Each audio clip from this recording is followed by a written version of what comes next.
40 दिन आदमी जमात में बुला कर ले जाते हैं, ईमान बोलने कराते हैं, ईमान सुनने कराते हैं, ईमान करने कराते हैं, तो आदमी की हालत क्या होने लगती है, दीनी बन जाती है।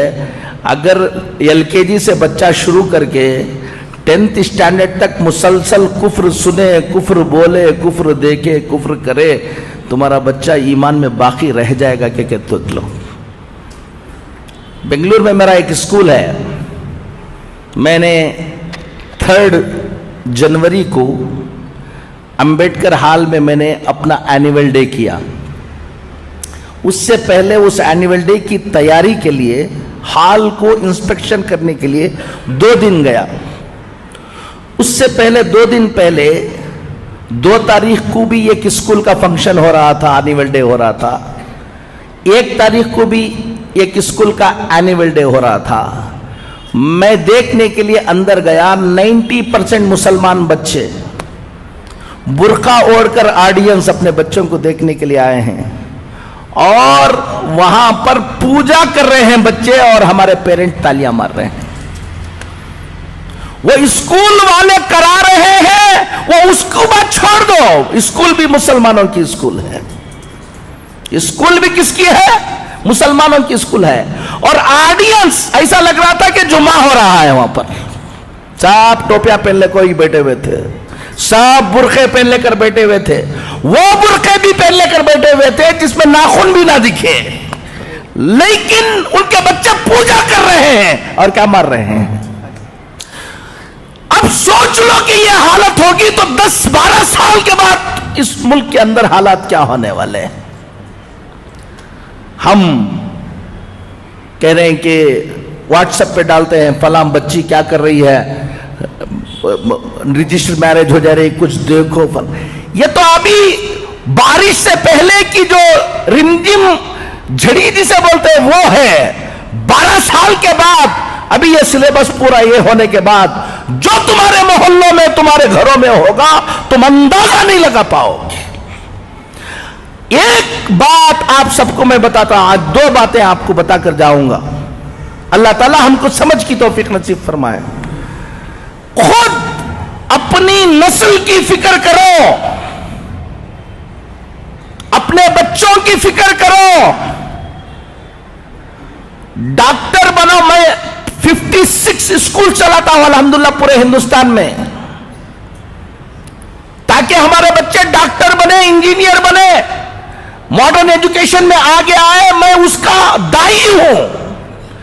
मैं कह रहा हूं आपको, सिर्फ डॉक्टर, सिर्फ इंजीनियर ये तुम्हारी फिक्र है तो याद रख लेना, डॉक्टर तो उन्हें बन जाएगा, ईमान में बाकी नहीं रहेगा, खून के आंसू रोना पड़ेगा। वो इंजीनियर तो बन जाएगा। एक बच्ची एक गैर मुस्लिम के पीछे भाग गई।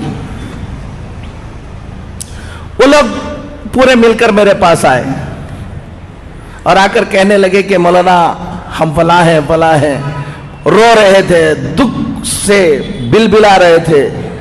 हमारी बच्ची गैर मुस्लिम के साथ शादी कर ले रही है, क्या करना, कोई हल बताइए आप। और मैंने कहा कि कौन सी स्कूल में पढ़ाया है तुमने? तो स्कूल बताया उन्होंने, वो स्कूल जहां कुफ्र ही कुफ्र है। अब वो जोश में आकर उनके बाप ने मुझसे कहा, हजरत मेरा बस चल जाए तो मेरी बच्ची को मैं कत्ल कर दूं। मैंने उससे कहा, तेरा बस चल नहीं रहा इसलिए कत्ल नहीं कर रहे, तेरा बस चला तो तुम उसको कत्ल कर देते हो बोल रहे हो। मैं एक बात बताऊं तुमको, मेरा बस चलता तो तुमको कत्ल कर देता था मैं। वो बच्ची की गलती नहीं है। अगर आज से 10 साल पहले, 12 साल पहले, 15 साल पहले अगर तुमको आकर मैं कहता उस स्कूल में, जिस स्कूल में जा रहे हो उसका जहन ये बनने वाला है, तुम ख्याल करो कि ऐसी स्कूल में दाखिला करो जहां उसका क्या रहे, ईमान बाकी रहे, तो तुम मौलाना को कहते कि मौलाना आप बैकवर्ड हैं। तुम बहुत फॉरवर्ड बन रहे थे ना, ले लो। आपको बता रहा हूं, दीनदार घरों के बच्चे ईमान में बाकी रहना। अलीगढ़ गया था मैं, حضرت مولانا حکیم کلیم صاحب دامت برکاتہم اللہ ان کی عمر کو دراز فرمائے، وہاں گیا، وہاں بیٹھا ہوا تھا، ایک صاحب آئے بڑے دیندار، کہا کہ حضرت آپ کو یہاں سے جانے کے وقت ایک آدھا گھنٹے کے لیے ہمارے گھر آنا ہے۔ کہا کیا بات ہے؟ ایک لڑکی غیر مسلم ہو گئی ہے، بہت دن، وہ جا کے دوسرے سے کیا ہو گئی ہے، شادی ہو گئی، بہت دنوں کے بعد سمجھانے کے بعد 2 سال کے بعد اس کو بلا کے لے کر آئے، آپ کی زبان سے کچھ بول دیں گے تو انشاءاللہ۔ ہمارے گھر میں ہمیشہ اجتماع ہوتا ہے، سب ہوتا ہے، اس بچی کو بلا کے لے آئے۔ میں سمجھا ہمیشہ گھر میں اجتماع ہوتا ہے، سب ہوتا ہے، تو کسی اور کی بچی ہوگی، بلا کے لے آئے ہوں گے۔ اب میں گیا، بچی سامنے بیٹھی ہوئی تھی اور بات کرنے کے لیے کہا، میں نے کہا کہ تم چھوڑ دو، میں بات کر لوں گا اس کو۔ اب اندر جانے کے بعد کہا کہ یہ کس کی بچی ہے؟ کہا کہ کسی اور کی بچی نہیں مولانا، یہ ہماری بچی ہے۔ ہر ہفتہ کیا ہوتا ہے؟ اجتماع ہوتا ہے، دیندار ہیں، سب کچھ ہیں، ان کی بچی نہیں۔ میں نے کہا کہ بیٹا تم کہاں پڑھے؟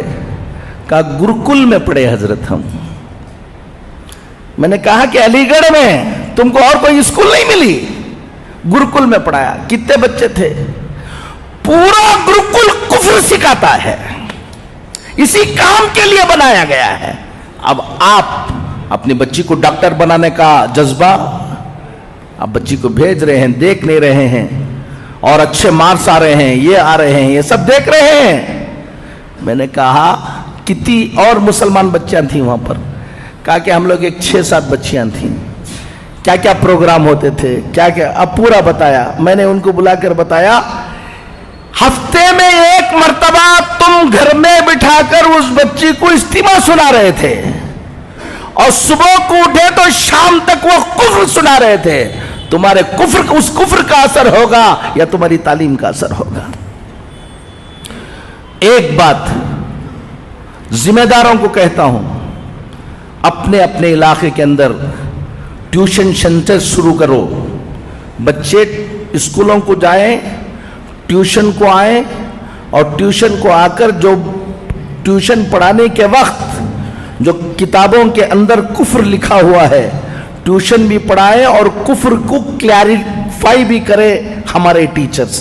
اس سے بچوں کے ایمان کی حفاظت ہوگی۔ دوسری، مکتب کے نظام کو کیا کرو؟ مضبوط کرو۔ پہلے واجب تھا تو اب فرض ہے۔ اگر کوئی گھمنڈ کر کے میرا بچہ میں فلان جگہ پڑھا لوں گا، فلان جگہ پڑھاؤں گا، مکتب کو نہیں بھیجے گا، 15-20 سال کے بعد خون کے آنسو رونے کے علاوہ کچھ نہیں رہے گا، یاد رکھ لینا۔ ایک بات تو سب سے اہم اس وقت یہ ہے کہ اپنے بچوں کے ایمان کی حفاظت کی فکریں کرو، محنتیں کرو، ٹائم کم ہے، سوچیں گے نہیں۔ اپنے اپنے سب لوگ الحمدللہ، ابھی اثر یہ ہے کہ ایک طرف یہ فتنہ ہے، لیکن مسلمانوں میں بھی بڑی بیداری ہے۔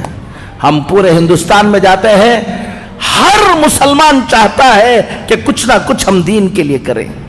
خاموشی کے ساتھ کام کرنے والوں کی ایک بڑی تعداد ابھی پیدا ہو گئی جو کیا کر رہے ہیں؟ کام کر رہے ہیں۔